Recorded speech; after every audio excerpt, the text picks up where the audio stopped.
Hello, welcome to वीईआरएफ। मैं मितू आप लोगों को आज एक ज्योग्राफी का छोटा सा टॉपिक बताऊंगी, एटमॉस्फेयर। हालांकि है तो बहुत बड़ा टॉपिक, लेकिन कैसे क्वेश्चन को हम लोग सॉर्ट करते हैं, कैसे क्वेश्चन से आंसर निकालते हैं, पढ़ने का तरीका क्या होता है, ये बताना जरूरी है और ये समझना भी जरूरी है।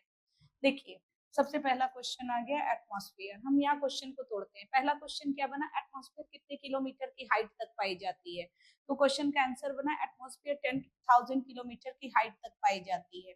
Question third, 99% of the atmosphere, वायुमंडल का 99% कितने किलोमीटर की हाइट तक पाई जाती है, अबव द सरफेस, धरातल से ऊपर।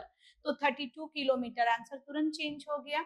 अगर एटमॉस्फेयर है तो अर्थ का टेम्परेचर कितना मेंटेन है, 15 डिग्री सेल्सियस।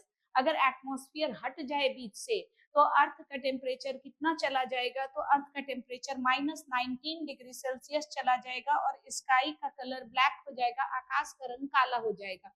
क्या -19 डिग्री सेल्सियस में हम सर्वाइव कर सकते हैं? नहीं कर सकते। इसका मतलब कि हम लोगों को एटमॉस्फेयर चाहिए ही चाहिए, वो हम लोगों के लिए एक कंपल्सरी चीज है। अब बात करते हैं कि एटमॉस्फेयर का कंपोजिशन क्या है, किससे किससे एटमॉस्फेयर बना है। Gas, water vapour and dust particle. Gas, जलवाष्प और धूल कणों से मिलकर आपका पूरा एटमॉस्फेयर तैयार हुआ है। सबसे पहले मैं आपके साथ डील करती हूँ गैसों को, है ना। देखो, गैस में सबसे ज्यादा गैस आपके पास कौन सा है, तो आप यहाँ एक फॉर्मूला ध्यान रखना, नो अ कहानी हक जियो। आपके पास कोई कहानी नहीं है फिर भी आप हक से जिए। नो से क्या हो गया, तो देखो सबसे पहले एटमॉस्फेयर में सबसे ज्यादा परसेंटेज किस गैस का है, नाइट्रोजन का 78% के लगभग। दूसरा ओ से ऑक्सीजन आ गया 21%। अब कहानी हक जियो में जितने गैस के नाम आपको आते हैं वो सब बोलते जाना है, लाइक आपका organ, carbon dioxide, hydrogen, neon, helium, krypton, xenon, ozone, सब चीजों को डाल दिया। तो 1% में बाकी सारी गैसेस हैं और 99% में हमारे पास नाइट्रोजन और कौन सी गैस है, ऑक्सीजन। पूरे एटमॉस्फेयर में टू टाइप ऑफ लेयर्स होते हैं, एक होमोस्फीयर होता है, एक हेटेरोस्फीयर। सममंडल, विषम मंडल। क्यों कहते हैं हम लोग इसको सममंडल और विषम मंडल का नाम, तो होमो इसलिए कहा जाता है क्योंकि वहां गैसों का नेचर सेम होता है और ये धरातल से कितने किलोमीटर की हाइट तक पाई जाती है, 80 किलोमीटर की ऊंचाई तक पाई जाती है। हालांकि अलग अलग बुक भी इसके बारे में थोड़ा सा अंतर है, इवन गूगल, विकिपीडिया भी कहते हैं कहीं 80 किलोमीटर, कहीं 90, कहीं 100। दैट मीन्स कि ऑप्शन में अगर 80 आए तो आप 80 टिक कर दो, 80 ना आए तो 90 टिक कर दो, लेकिन अगर ऑप्शन में 80 आया तो आप 80 ही टिक करेंगे। तो होमोस्फीयर जहां गैसों का नेचर समान होता है वो 80 किलोमीटर तक पाई जाती है। हेट्रोस्फीयर हम लोग कहते हैं विषम मंडल को, जहां गैसों का नेचर समान नहीं होता है, डिफरेंट डिफरेंट उनके नेचर्स होते हैं। ये पाया जाता है 80 से 10,000 किलोमीटर के बीच में। अब देखो, एटमॉस्फेयर में टू टाइप ऑफ गैसें होती हैं। कुछ गैसें ऐसी होती हैं जो परमानेंट होती हैं, कुछ गैसें ऐसी होती हैं जो टेम्परेरी आती हैं, क्षणिक होती हैं, फिर चली जाती हैं। परमानेंट गैस में कौन कौन सा है, तो परमानेंट गैस में nitrogen, oxygen, some time argon को भी हम लोग रखते हैं, तो ये परमानेंट गैस में है। टेम्परेरी गैसेस में कौन कौन सी है, CO2 और वाटर वेपर यानी जलवाष्प की मात्रा। CO2 का परसेंटेज एट प्रेजेंट कितना है, 0.03%। बीच में ये 0.04% हुआ था, लेकिन वापस से 0.03% आ गया है। क्लियर है। एटमॉस्फेयर में इन गैसों को अगर हम लोगों को लगाना होगा अकॉर्डिंग टू हाइट वाइज या अकॉर्डिंग टू वेट, इनके भार के अकॉर्डिंग, तो ध्यान रखिएगा सबसे पहले नाइट्रोजन होता है, नाइट्रोजन 200 किलोमीटर तक पाई जाती है, देन ऑक्सीजन 1100 किलोमीटर, देन आपके पास हीलियम होता है जो 3500 किलोमीटर, देन हाइड्रोजन जो 10,000 किलोमीटर तक पाई जाती है। यानी कि क्वेश्चन का मोड चेंज हुआ। एटमॉस्फेयर में सबसे ऊंचाई तक में कौन सी गैस पाई जाती है, हाइड्रोजन। क्वेश्चन को फिर टर्न करो। अदर कंट्री को मान लो कोई संदेश देना हो, कोई मैसेज देना हो, तो आप बैलून में कौन सा गैस डालेंगे, हाइड्रोजन या हीलियम। तो आप हाइड्रोजन डालेंगे क्योंकि हाइड्रोजन गैस से वो एटमॉस्फेयर के सबसे हाइट पर जाएगा, 10,000 किलोमीटर तक जाएगा। फिर से क्वेश्चन टर्न कर दीजिए। इन गैसों को इनके भार के अकॉर्डिंग घटते क्रम में या बढ़ते क्रम में लगाइए, असेंडिंग ऑर्डर और डिसेंडिंग ऑर्डर के अंदर में लगाइए। तो यहाँ ये क्वेश्चन का मोड आपका बनता है। फिर इसी का दूसरा पोर्शन हम लोग देखते हैं, वाटर वेपर। ठीक है, वाटर वेपर यानी जलवाष्प की मात्रा या जलवाष्प।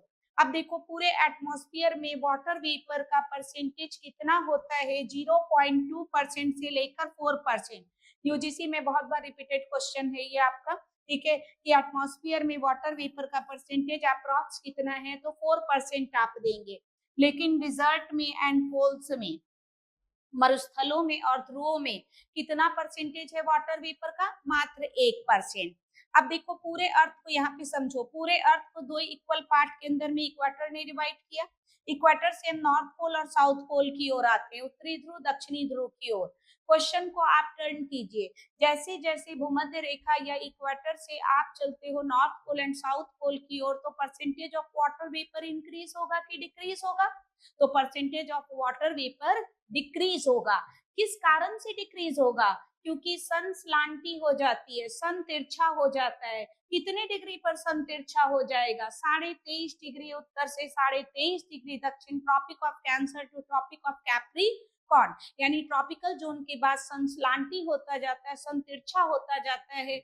और जब सूर्य की किरणें डायरेक्ट नहीं पड़ेंगी तो वाटर वेपर का परसेंटेज भी डाउन होगा। क्यों, क्योंकि परसेंटेज ऑफ वाटर वेपर और सन की रेज में डायरेक्ट रिलेशन है।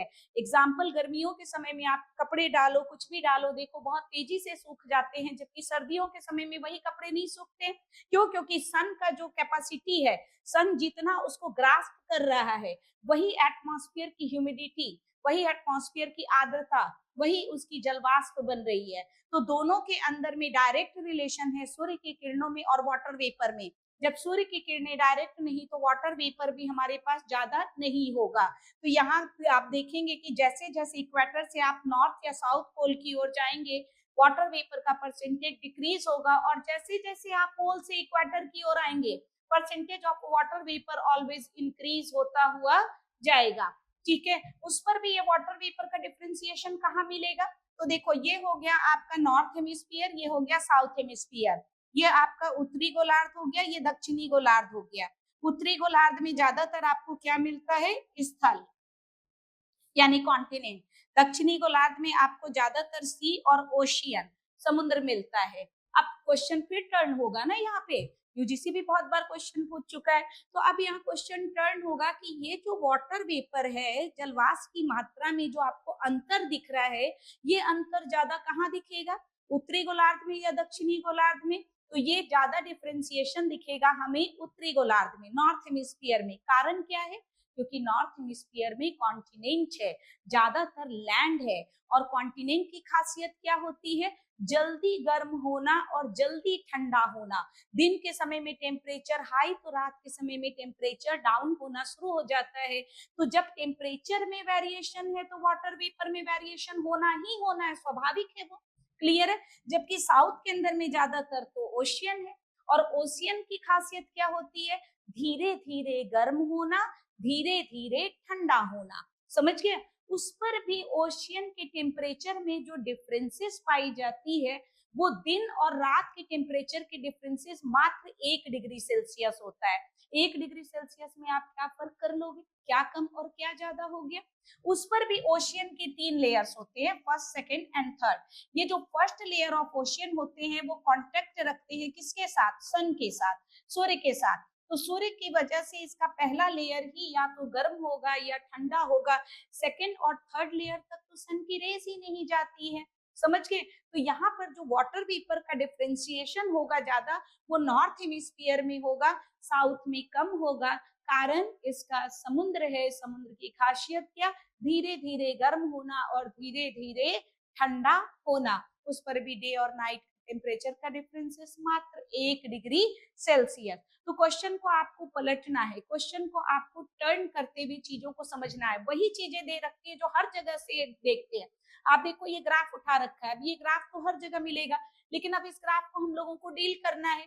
तो डील करने के अंदर में हम लोग क्या देखेंगे कि पूरे एटमॉस्फेयर के लेयर को क्रम से लगाना है। तो हम अपना फॉर्मूला डाल दिए तस्मिया, ठीक है, troposphere, stratosphere, mesosphere, ionosphere, exosphere. यही आइनोस्फियर थर्मोस्फियर भी कहलाता है। अब ट्रोपोस्फियर से आप जब ऊपर की ओर जाते हैं तो फर्क क्या क्या पड़ता है, तो ट्रोपोस्फियर यानी क्षोभ मंडल, समताप मंडल, मध्य मंडल, आयन मंडल, वाह्य मंडल। अब खासियत क्या है, तो ये जो ट्रोपोस्फियर है, इस ट्रोपोस्फियर के अंदर में आपको कहा जाता है NLR, नॉर्मल लैप्स रेट, सामान्य ह्रास स्तर, तापमान का समान ह्रास स्तर। अब नॉर्मल लैप्स रेट क्या है? तो ट्रोपोस्फियर में प्रत्येक 165 मीटर पर जैसे जैसे आप बढ़ते जाएंगे टेम्परेचर आपका डिक्रीज होगा, घटेगा। कितना घटेगा? 1 डिग्री सेल्सियस। तो 165 मीटर पर 1 डिग्री सेल्सियस टेम्परेचर की गिरावट को हम लोग क्या कहते हैं? NLR, नॉर्मल लैप्स रेट कहते हैं। क्लियर है? इसी को आप कहते हो कनेक्टिव जोन। यहीं पर सारे वेदर फिनोमिनास होते हैं, मौसमों का बदलना, बादलों का गरजना, बिजली का चमकना, सब कुछ कहाँ पर पाया जाता है? तो सब का सब ट्रोपोस्फियर के अंदर में पाया जाता है। जेट स्ट्रीम कहाँ चलती है? जेट स्ट्रीम ट्रोपोस्फियर में चलती है। जेट स्ट्रीम के हाइट के बारे में अलग अलग जगहों पर अलग अलग दिया हुआ है। कहीं कहते हैं 6 से 12 किलोमीटर पे, कहीं 8 से समथिंग कहते हैं। तो जेट स्ट्रीम आपकी ट्रोपोस्फियर पर चलती है और जेट स्ट्रीम का डायरेक्शन जो होता है वो वेस्ट टू ईस्ट की ओर होता है। आप क्वेश्चन को टर्न कर देते हैं कि क्यों नहीं एरोप्लेन्स आपकी ट्रोपोस्फियर पर चलती हैं? कारण जेट स्ट्रीम उसको चलने नहीं देगा। जैसे ही आप ट्रोपोस्फियर से स्ट्रेटोस्फियर आते हैं, सडनली टेम्परेचर इंक्रीज, STI, अचानक से तापमान में वृद्धि। कारण क्या है? अब अचानक से तापमान में वृद्धि का कारण है ओजोन लेयर का पाया जाना। क्वेश्चन की टर्निंग हो गई। क्यों पाया जाता है? वैसे तो देखो नेचर क्या है, जैसे जैसे आप ऊंचाई पर जाओगे तापमान डिक्रीज होगा, लेकिन सम टाइम तापमान इंक्रीज होता है, टेम्परेचर इंक्रीज होता है डिक्रीज होने की अपेक्षा। हम लोग उस वर्ड को कहते हैं इन्वर्जन ऑफ टेम्परेचर, तापमान की विलोमता। तो ये तापमान की विलोमता हो गई। घटना चाहिए क्योंकि रूल यही कहता है कि हाइट के अकॉर्डिंग टेम्परेचर घटेगा, लेकिन यहाँ तो टेम्परेचर बढ़ गया। क्यों बढ़ा? कोई रीजन है। रीजन क्या है? ओजोन लेयर का पाया जाना। ओजोन से जो है वो सन की रेज जो है वो आ जाती है और ओजोन उसे रोकता है, अल्ट्रावायलेट रेज वगैरह को। इस वजह से हम लोग कहते हैं सडनली टेम्परेचर इंक्रीज। समझ रहे हो? तो क्वेश्चन के मोड को समझना होता है कि ये जो आपके सामने है इनके एक एक चीज का क्या रोल है। क्लियर है? एटमॉस्फेयर अपने आप में छोटा टॉपिक नहीं है, ये तो मैंने आपको बहुत जरा सा इसका इंट्रो दिया है। इसके पूरे टोटल जो है 6 पार्ट बनते हैं, तब जाके एटमॉस्फेयर कंप्लीट होता है। लेकिन क्वेश्चन का मोड क्या है? आपको क्वेश्चन ऑब्जेक्टिव सब्जेक्टिव दोनों से इस चीज को ध्यान रखना होगा कि एटमॉस्फेयर 10,000 किलोमीटर की हाइट तक पाई जाती है, लेकिन 99% of the atmosphere found only जो है वो 32 किलोमीटर अबव द सरफेस, धरातल से मात्र जो है 32 किलोमीटर पर पाई जाती है। एटमॉस्फेयर नहीं है तो अर्थ का टेम्परेचर कितना? तो अर्थ का टेम्परेचर -19 डिग्री सेल्सियस। अगर है तो 15 डिग्री सेल्सियस। क्वेश्चन को टर्न कर दो। ग्रीन हाउस गैसों की वजह से एटमॉस्फेयर का या पृथ्वी का तापमान कितना मेंटेन रहता है? 15 डिग्री सेल्सियस, क्योंकि आखिर तो मिलकर वही सब बन रही हैं। समझ रहे हो? तो इसको सब्जेक्टिव ऑब्जेक्टिव दोनों में तोड़ो। ऑब्जेक्टिव याद होगा तो सब्जेक्टिव आप लिख सकते हो, और सब्जेक्टिव अगर आपको पता है तो आप ऑब्जेक्टिव नहीं निकाल सकते इजिली। क्लियर है? तो इस तरीके से किसी चीज को पढ़ेंगे। तो आज के लिए इतना सा सफिशियंट है, आज मैंने जो आप लोगों को बताया है। फिर नेक्स्ट देखते हैं, इसका नेक्स्ट पार्ट आप लोगों को दिया जाएगा। ठीक है ना? Okay, thank you.